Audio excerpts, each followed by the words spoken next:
C'est un grand moment de handball, un des moments qui nous avait tant manqué durant cette longue période si particulière, si singulière. Et ce sont des retrouvailles en grandeur nature dans cette halle XXL. C'est surtout un enjeu sportif énorme pour le HBC Nantes pour continuer à surfer sur cette vague, pour essayer d'atteindre la deuxième place à la fin de la saison qualificative pour la Ligue des Champions. Pour Chambéry, il va falloir performer loin de ces terres, ce qui n'est clairement pas une évidence depuis de nombreuses semaines.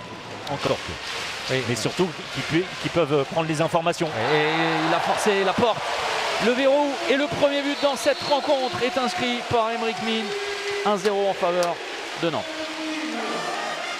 Sur la première possibilité, Aymeric Min a joué le duel, une simple feinte de passe pour que les défenseurs perdent de vue le demi-centre nantais. Oui, et alors vous parlez de l'ancien Crestolien, l'ancien Chambérien aussi. Il joue contre son ancien club. Bien sûr. Celui qui l'a fait vraiment se montrer au plus haut niveau. Remarquable. Il est en grande forme, hein. On l'a vu ces derniers temps, notamment dans le match remporté par les Nantais au Parnasse à Nîmes. Ça n'est pas tant un passage en force, mais la faute était réelle. D'ailleurs, qui s'est retourné. Hein. Rapidité d'exécution. Mais parce que c'est déséquilibrant quoi qu'il arrive, hein, même si Barbascas n'est pas encore disqualifié, on ne lui souhaite pas d'ailleurs, ce n'est pas la question. Vous le dites souvent, François-Xavier, il ne pourra plus intervenir. Mais non, bien sûr, et puis on n'est pas à 5 minutes du terme de la partie, hein. On n'est même pas à 5 minutes du terme de la première période, imaginez. C'est intervenu à la 13e minute.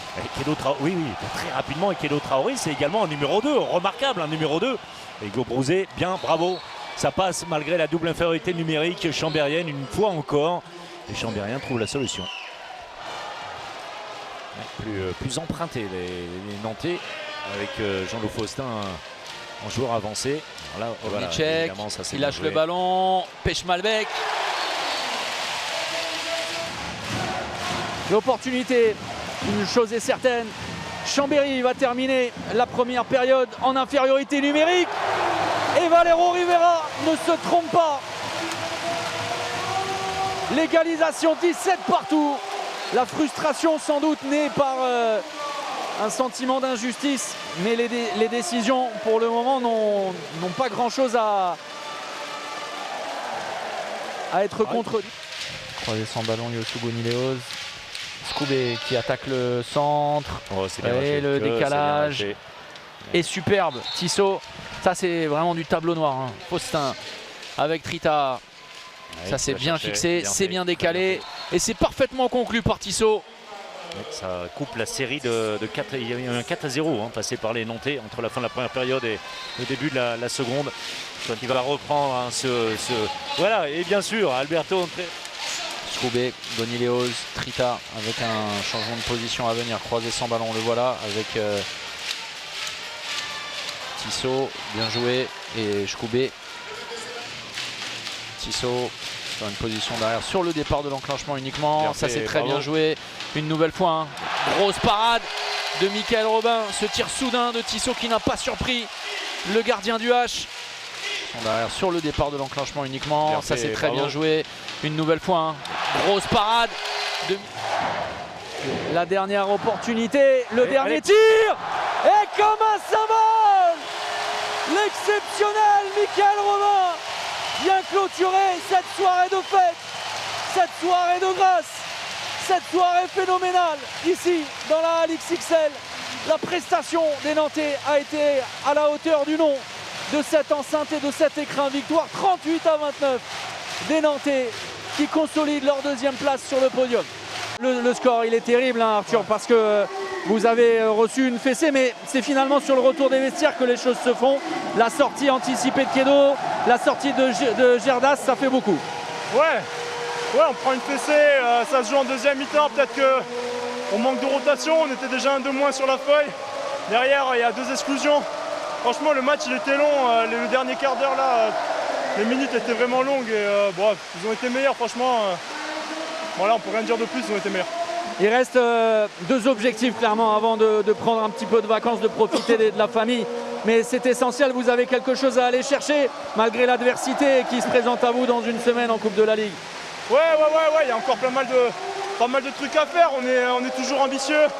un joli match à jouer à la maison contre Nancy. Et derrière, c'est du plus. Hein. On va tout donner. Il y a les 3 gros. On est là pour se faire plaisir et aller les accrocher. Mais bien finir avant les vacances. Merci. Merci, à bientôt. Merci. On va accueillir le meilleur joueur du mois de novembre qui a tellement justifié son statut. Félicitations Valero, parce qu'au-delà de l'ambiance extraordinaire, vous avez été à la hauteur de ce rendez-vous en réalisant une énorme prestation. Oui, vraiment, on avait tous envie de gagner ici, de prouver qu'on a une bonne équipe solide, qu'on a le meilleur public de France. Et c'est grâce à eux aussi qu'on gagne ces matchs et vraiment on est très contents. Valero, vous avez connu tellement de choses dans votre carrière, que ce soit en équipe nationale, avec le Barça, ce que vous voulez.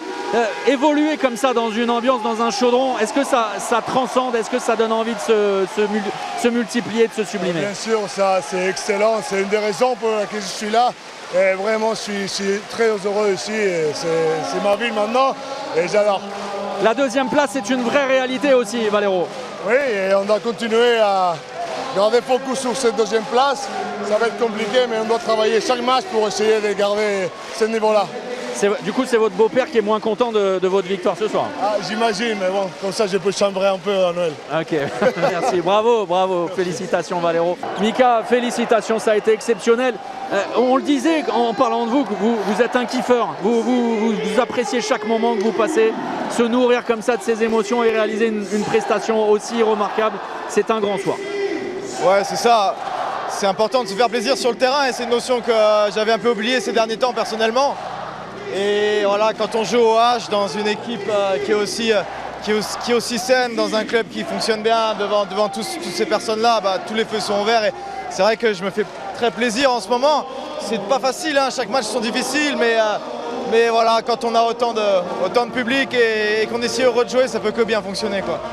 Profitez aussi pour offrir au peuple violet une deuxième place en fin de saison. C'est un vrai objectif sportif, le chemin est encore très long. C'est le plus important, tout simplement. La Coupe d'Europe, si on fait un beau parcours, ce serait la cerise sur le gâteau. Mais il faut absolument qu'on sécurise cette deuxième place. Et je pense qu'on est dans les clous là, on va voir ce qu'on peut faire. Ce soir on a fait le taf et la semaine prochaine on a une semaine bonus tout simplement. Match contre le PSG, match de gala et le Final Four c'est pareil. Et deuxième partie de saison, voilà, il faut qu'on assure cette deuxième place, c'est le plus important pour le club.